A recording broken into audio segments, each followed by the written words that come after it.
Et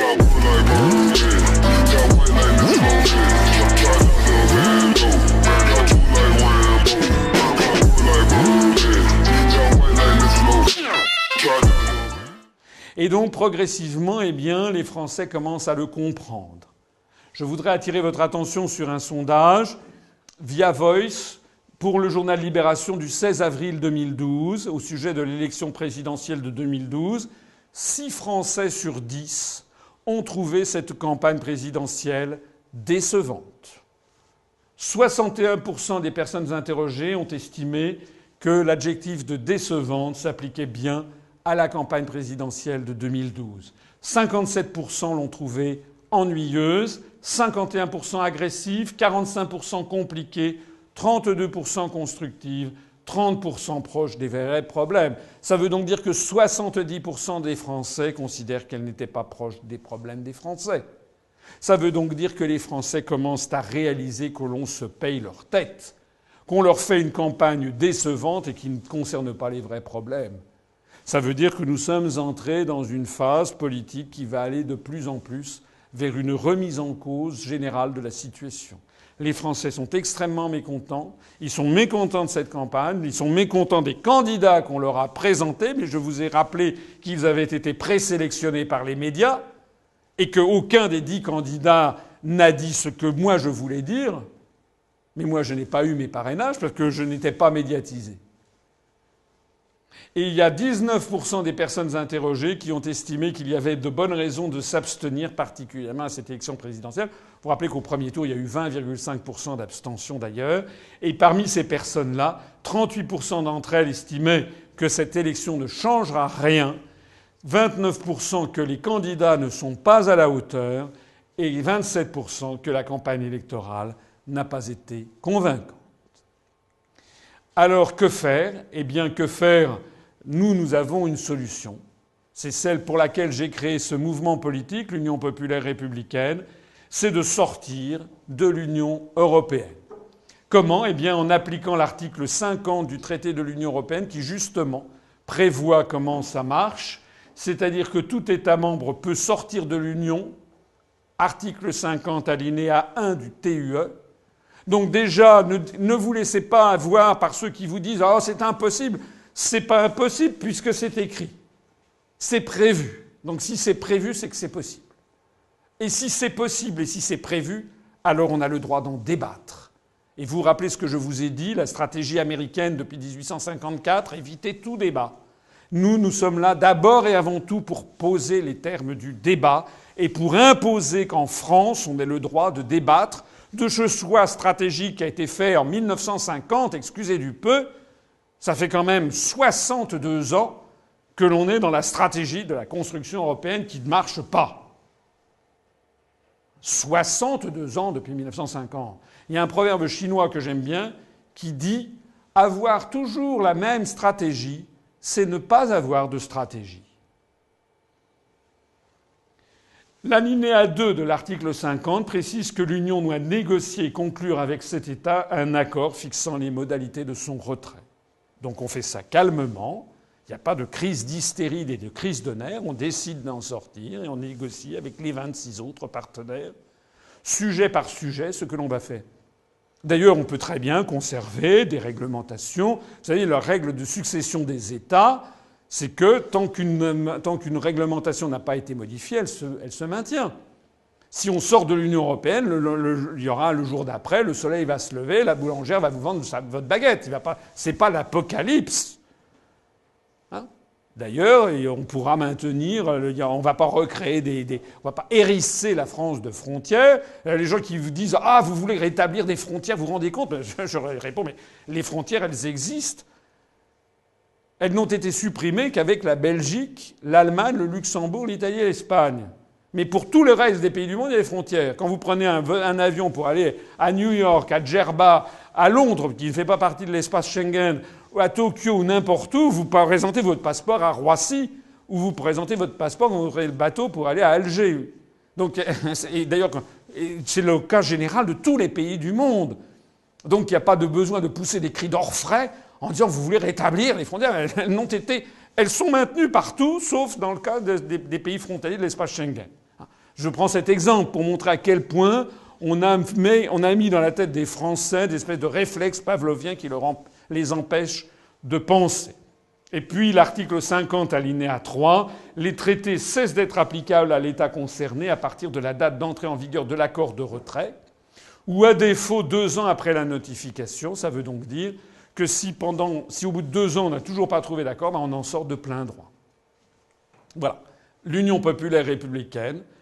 L'union du peuple pour établir la démocratie, j'insiste sur notre slogan.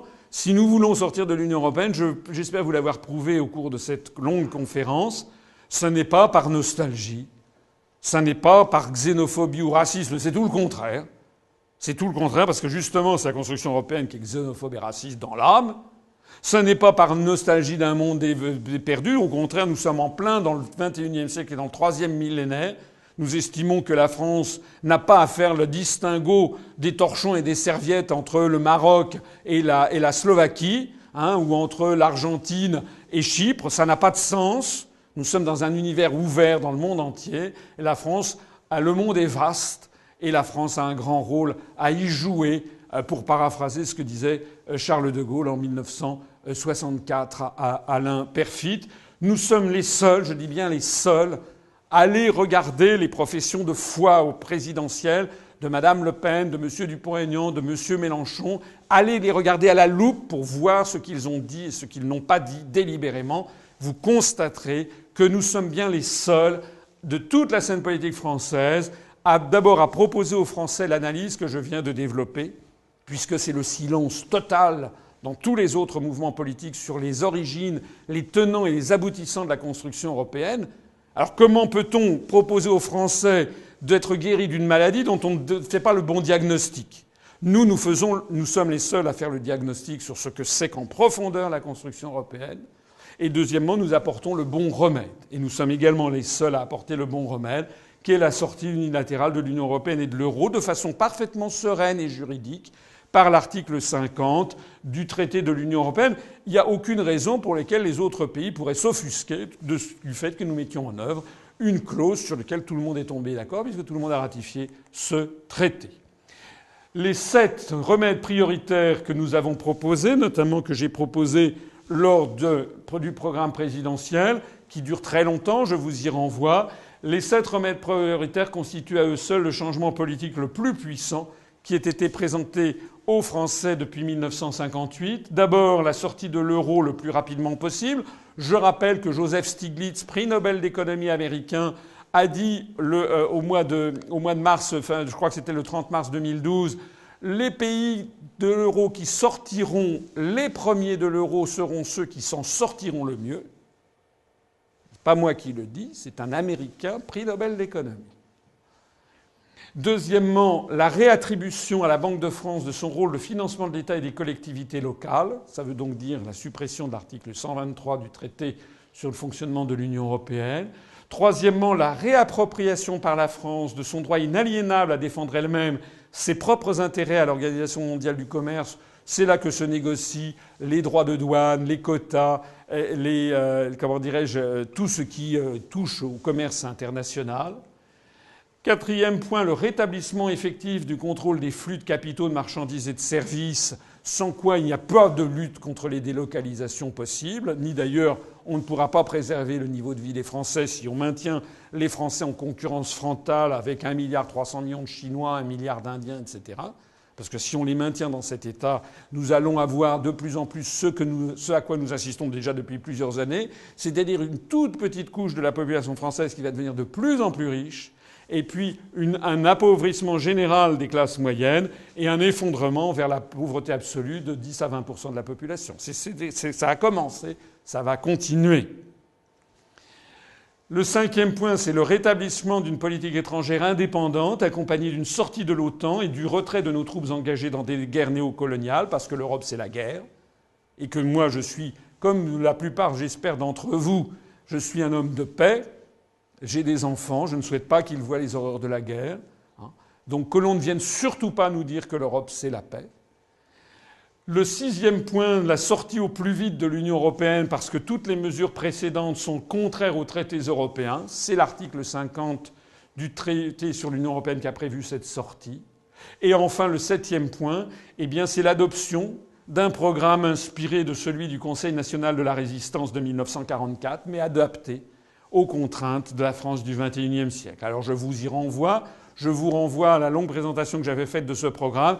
J'insisterai simplement sur le fait que j'avais prévu, et je prévois toujours, et l'UPR avec moi, la dépolitisation et la professionnalisation du Conseil constitutionnel et du Conseil supérieur de l'audiovisuel, l'éviction des grandes féodalités économiques et financières, comme on disait déjà du temps du CNR, c'est-à-dire la démocratisation des grands médias, la renationalisation de TF1, la renationalisation des autoroutes, la renationalisation des réseaux d'adduction d'eau, le maintien dans le service public et l'inscription dans la Constitution française que EDF, GDF, Télédiffusion de France et La Poste doivent être des sociétés publiques et doivent le rester, et puis également la renationalisation de toute banque bénéficiant d'aides publiques. Je vous renvoie pour la suite à l'ensemble du programme qui comportait beaucoup d'autres éléments très importants, notamment en matière éducative, culturelle, diplomatique et militaire. Je termine maintenant cette conférence, comme je le fais toujours, avec un petit clin d'œil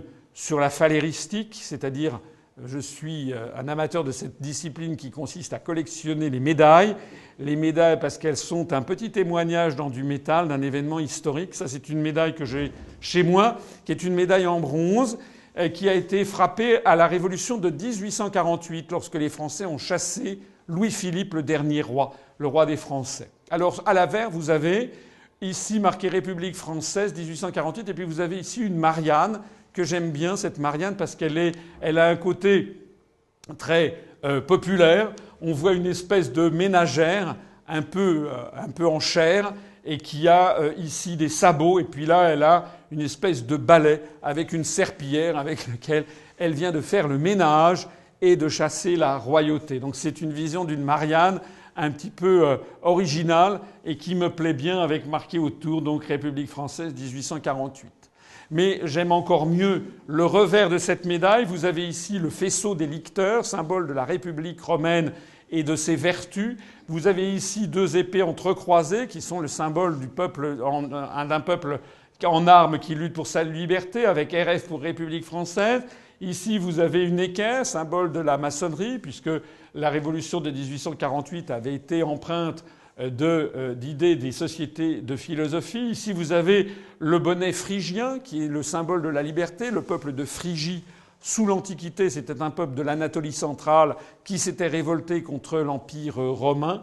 Mais surtout, le plus beau de cette médaille, eh bien, c'est ce qui est écrit le long du listel et qui court tout ici et que je vais développer avec vous. Eh bien, c'est marqué « La France donne l'exemple aux nations ». Voilà. C'est une très belle citation, une très belle formule de nos aïeux de 1848, parce que ça veut dire quoi ? Eh bien, ça veut dire que la France, ça veut dire que le reste du monde attend que le peuple français bouge. C'est ce qui s'est passé en 1789. En 1789, nos aïeux, quand ils sont allés prendre la Bastille, ils ne se sont pas concertés avec le peuple des États du Saint-Siège, des États de l'Église, avec ceux du duché de Wurtemberg, avec ceux du royaume des deux Siciles, avec ceux du royaume d'Espagne, du royaume de Prusse, du royaume d'Angleterre, du royaume de Danemark. Non. Qu'est-ce qu'ils ont fait ? Ils sont allés prendre la Bastille. Après, ils ont fait la déclaration des droits de l'homme, la suppression des privilèges, et tout ceci a créé un souffle qui a balayé l'ensemble de l'univers occidental. Pareil en 1792, lorsqu'ils ont aboli la monarchie. Pareil en 1830. Pareil en 1848, lorsque les Français, en février 1848, ont chassé Louis-Philippe. Ils ont donné le signal à un formidable mouvement de libération qui a balayé tout le continent européen. Donc il ne faut jamais sous-estimer l'importance de la France dans l'imaginaire collectif mondial. Je dis souvent, sous forme de semi-boutade, que la France n'appartient pas qu'aux Français. Je prends le contre-pied, vous savez, de cette formule de Maurras qui disait « la France aux Français ». Non, la France, elle est bien sûr que la France appartient au peuple français, mais elle n'appartient pas uniquement au peuple français, parce que nous représentons un patrimoine moral, politique, historique, de tout premier plan.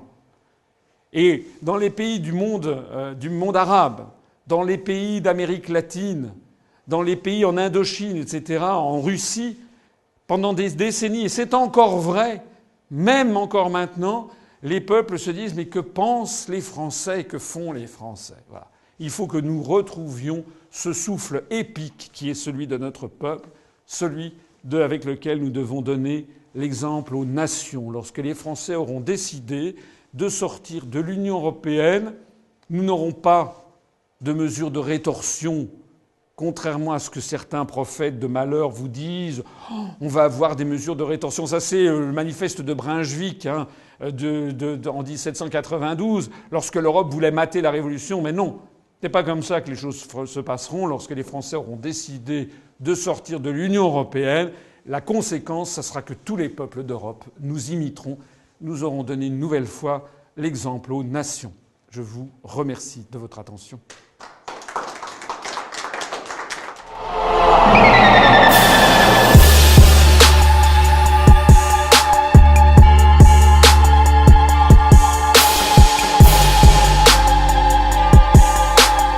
No more!